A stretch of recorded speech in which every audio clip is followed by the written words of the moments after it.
Hi TCF family, it's Tori again with another devotion for you. Today I want to talk to you a little bit about something I read in a book that I borrowed from my daughter. The book is called Hind's Feet on High Places by Hannah Hurnard. And I'd never heard of this book, but she got it as a Christmas gift and she really liked it, so I borrowed it and I was reading it. I didn't get very far in this book before something really struck me. So the first thing I want to tell you about this book is that it's an allegory. So anyone who doesn't know what an allegory is, I looked it up so I could tell you. It's called a story, poem, or a picture that can be interpreted to reveal a hidden meaning, typically moral or political. In this case, it's a spiritual allegory, kind of like Pilgrim's Progress is, for anyone who may have read that book. But this is about a woman named Much Afraid. And let me read a little bit to you about what Much Afraid is like.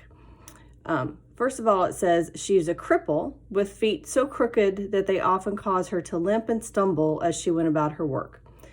She also had very unsightly blemish of a crooked mouth, which greatly disfigured both expression and speech, and was sadly conscious that these ugly blemishes must be a cause of astonishment and offense to many who knew that she was in the service of the Great Shepherd. So obviously the Great Shepherd is Jesus. Have you ever felt like her? Do you have any unsightly blemishes that make you wonder what people think about you as a Christian? That how could that person serve God with all of the things that they have wrong? You know, obviously people don't understand that God uses sinners and he uses people that have a lot of weaknesses so that then his glory will shine through.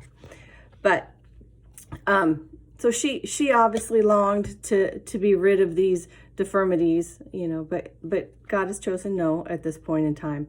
But what really got me in this book, on page 2, so I haven't gotten very far in this book yet because I got stopped by this sentence. So after a confrontation with her family, remember her name is Much Afraid, she decided she wanted to go see the Great Shepherd. And she remembered where he would be at that point in time. But here's the sentence that really just stopped me in my tracks, and I didn't get past page 2 for a long time in this book. So here's what it says. To this place, she was in the habit of going very early every morning to meet him and learn his wishes and commands for the day, and again in the evenings to give her report on the day's work. And that's just been rolling around in my head since I read it a couple of weeks ago. She goes to the Lord every morning to learn his wishes and his commands for the day, and then goes back to him in the evening to report on the day's work. Wow. What if we all did that? We started our day going to God going, okay, here I am. What do you have for me today? And then at the end of the day, go back to him and go, thank you, Lord, for this day. Here's what I did. I hope you're happy with it. I did my best. Thank you. Wow. Just wow for me. So I just wanted you to think about that. I don't know if it hits you as hard as it hit me, but just think about that. I'm not doing this very well. I have a lot of work to do in this area. As simple as it sounds, I still have a lot of work to do to be consistent in that. But just stopped me in my tracks. I don't know how you feel about it, but just think about it and see how this might change your life. Have a great day, everyone. Love you.